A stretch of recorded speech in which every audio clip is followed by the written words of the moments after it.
Ta ki bombanız bitene kadar. Allah'ını seven defansa gelsin.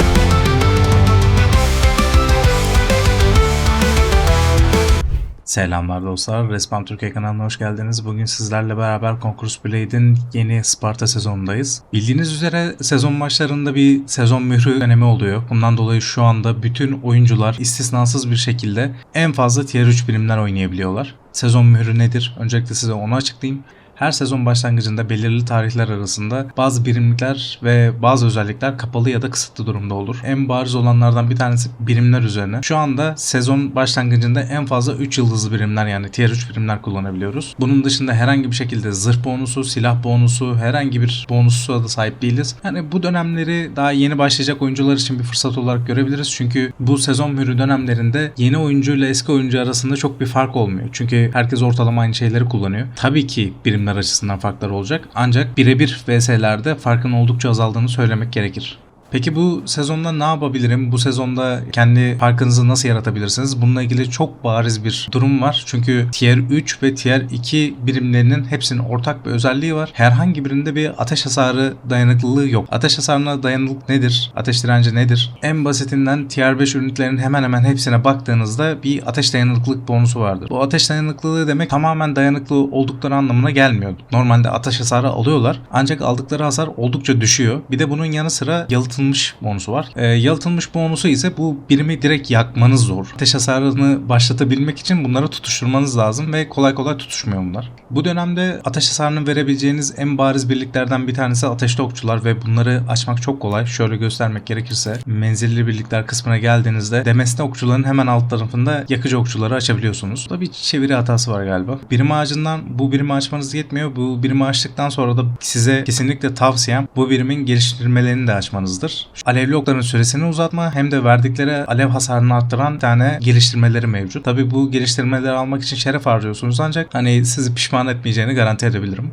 İkinci birimimiz ise Legacy of Fire'ın ilk birimi olan Zikalyan milisleri. Zikalyan milislerini açmak oldukça kolay ancak Zikalyan milisleri için ayrıca bazı tavsiyelerim var. Şunları söylemek gerekirse Mor doktrinlerini kesinlikle almanız. Mor doktrinini alamıyorsanız bile şöyle sezon mağazasında Epic Sezon doktrini seçim kutusu var. Bunu aldığınızda Sengoku dönemine kadar olan bütün birimlerin Mor doktrinlerini herhangi bir şekilde iddia tamamlamadan açabiliyorsunuz. Burada Zikalyan milislerinin levazım doktrini var ve cephaneyi %20 arttırıyor. İnanın bana Zikalyanlar için çok kritik çünkü cephaneleri çok çabuk bitiyor. Onun dışında edinmenizi tavsiye ettiğim diğer bir özellik de koşma doktrini. Çünkü Zikalyan milisleri oldukça dayanıksız birimler ve yakın dövüş özellikleri kesinlikle yok. Ancak tespit edildikleri anda diğer kahramanlar tarafından hedef haline geliyorlar ve bunları çabuk bir şekilde kaçırmanız, arka saflara tekrardan yerleştirmeniz gerekiyor. Bundan dolayı hareketlilik doktrini de bu birimin yararına olacaktır. Ateşli okçularda da böyle bir durum yok maalesef. Ateşli okçuların herhangi bir şekilde kendine has ya da ateş hasarını arttıran doktrinleri mevcut değil. Bundan dolayı genelde birim hasar doktrini ve okçuluk doktrinlerinin hepsini ben buraya dayadım. Ateş hasarı, element hasarı, eğer bunlardan bahsediyorsak bahsetmemiz gereken klaslardan bir tanesi de misket tüfeği. Şöyle ki ateş hasarı var, kanama hasarı var, düşmanlarını savurabiliyor. Birebir vs atması oldukça zor bir kahraman olduğunu söylemek gerekiyor. Ancak size göstereceğim şeyler oldukça basit olacak. Sadece bomba fırlatma üzerine bir oynanışı olacak. Kullandığım yeteneklerden bahsetmek gerekirse saçmalı atış hem mermi sıfırladığından hem de biraz daha panik butonu olaraktan kullanabildiğinden dolayı Q'da. Bölümümüzün ana kahramanı zaten ateş hasarı olduğu için sıvı ateşe alıyorum. Sıvı ateşe attığınız yere biraz daha destek olması açısından demir dikenleri alıyorum. Bunların da saniyede 150 kanama hasarı var. Onun dışında zaten misket tüfeği oynayan hemen hemen herkesin kullandığı barut bombası mevcut. Saçmalı atış yerine kullanabileceğiniz avcıyı da alabilirsiniz. Kaçmanız için oldukça güzel bir yetenek çünkü kitle kontrolü etkileri dışında boğma efektini de eğer yerinde kullanırsanız iptal edebiliyor. Sezon mührü döneminde özellikle misket tüfeği olarak avlayacağınız bazı birlikler var ve bunların büyük bir çoğunluğu menzilli birlikler olsa da birim ağacındaki Rattan Ordu sekmesindeki bulunan bütün birlikler sizin için kolay lokma denebilir. Şöyle ki Rattan Ordu'daki bütün birliklerde Rattan zırhı bonusu mevcut. Rattan birliklerin çoğusunda kesici savunma oldukça yüksek olsa da yakıcı hasara karşı oldukça dayanıksızlar. Bazı menzilli birlikler sıvı ateşten kaçabilecek olsalar bile çok az canlı bazen kurtulabiliyorlar. Doktrin basmış oluyorlar. Hani herhangi bir şekilde bazen ateş hasarı birim öldürmeye yetmiyor. Ancak Rattan birimlerinde böyle bir durum yok. Rattan birimlerinin hepsi ateş hasarından 3K 4K hasar alabilir durumdalar. Bundan dolayı yakın dövüş olsun, uzak dövüş olsun herhangi bir şekilde birliklerden misket tüfeği olarak korkmanıza gerek yok. Ta ki bombanız bitene kadar.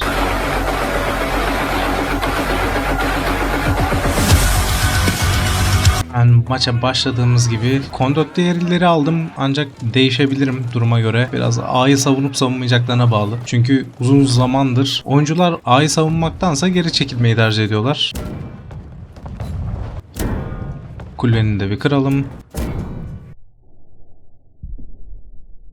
Zikalyan var orada. Bilir miyiz acaba?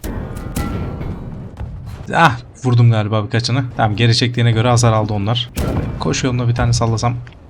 Yok. A'yı savunacaklar gibi görünüyor. Böyle kondot değerleri hemen yukarı alalım. Şu anda bulunduğumuz alanı bir Zikalyan tehdit ediyor. Onun dışında savunma açısından iyiyiz gibi görünüyor. Adam buraya ikmal noktası kurdu ya. İkmal noktası kurulduktan sonra FPS'ime kötü kötü şeyler olmaya başladı.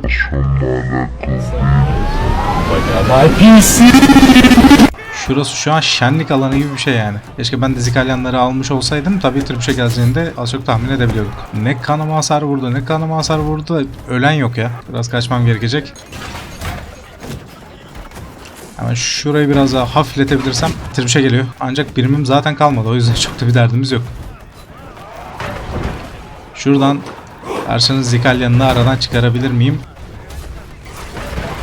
Çıkardık gibi görünüyor. Şöyle araya kaçırdı. Ah, aşağı indiler diye düşünmüştüm ben onları. Vuramadım. Vallahi 4K vuruyorlar. Alev hasarı ben ne ara aldım? Vuramadım. Üst taraflarda spawn olup bir okçuyla bir denemek istiyorum. Acaba yetişir mi? Ancak yetişeceğini zannetmiyorum. Şöyle bir okçuyla bir bakalım. Menzilde birileri var ama bakalım faydasını görecek miyiz? İyi, bari orada bir tane milli birliği aradan çıkardı. Bir de killimiz var. Ancak onun dışında herhangi bir şekilde bizim oraya müdahil olamıyoruz. Tirbüşe bize değil. Bakalım, Tirbüşe'yi gözlemeye çalışıyorum. Ancak menzilli kahramanlarda bu çok kolay olmuyor. Ya bu menzilli kahramanların görüş açısı kısıtlama muhabbetini kim düşündü, neden düşündü herhangi bir şekilde fikrim yok. O bana geliyor. Hadi o yetişmeden alabilir miyim ben onu? Tamam, B'ye gitmeyi tercih etmiş. İmsaz konusunda biraz yanıldık. Evet. Bu birliğin adını hatırlamıyorum. Savunma açısından bizimkiler oldukça iyi iş çıkarıyor. Acaba şu anda durum nedir? Hemen şöyle millilerle de ben de bir gideyim. Bir yandan şurada okçularımız var. Okçular... Oh! Öbür tarafta çok oyalanmışız. Haberciler geri çekilirken ben de şöyle yerimi alayım. A savunması açısından arkadaşları tebrik ediyorum. Ancak olmadı. Şöyle milli açısından durumumuz nedir? Şu anda milli'de sabit kalsak daha iyi olacak gibi görünüyor. Acil durumda bir Zikalyan alırım. Ne taraftan geliyorlar? Bakalım, aşağıda şu an herhangi bir şekilde menzilli birlikleri yok. Menzilli birlikleri yaklaştığında daha hoş olabilir. Alevli okçular oradan pek iş yapmaz be. Şöyle merdivenlerin oraya geldiler. Ben bir şu tebercileri oturtayım.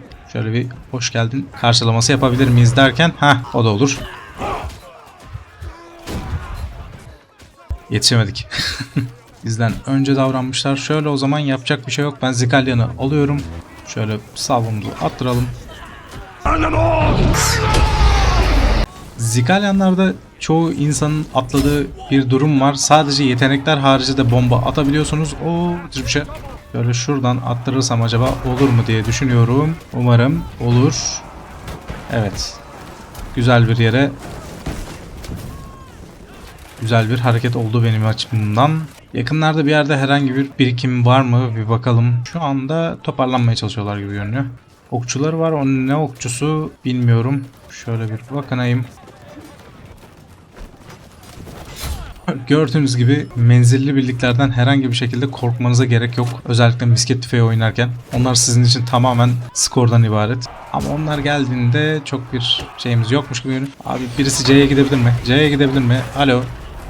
C'yi boş gördüler. Şu anda merdiveni tıkadık gibi görünüyor. Ancak bakalım. Savunma açısından şanslı bir şeye denk geldik. Ne kadar tribüş attınız abi? Ne kadar tribüş attınız? Yeter ya. Şöyle Millie bizi sıkıştırmadan arkadan bir sürpriz gelir mi?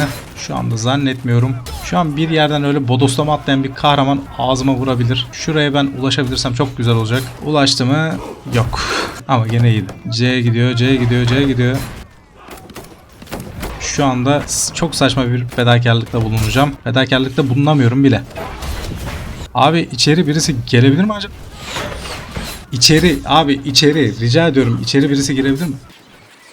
Niye kaçtınız abi? Ne gerek vardı oraya? Yemin ediyorum bir iki kişi girse biz bir dakika tutardık ya. Şöyle artık en son kalan ateş okçularımızı da çıkarıyoruz. Şu anda benim açımdan problem yok gibi görünüyor. Ancak takımın herhangi bir şekilde savunma yapmaya niyeti yok gibi görünüyor. Abi dalın rica ediyorum. İyi günler.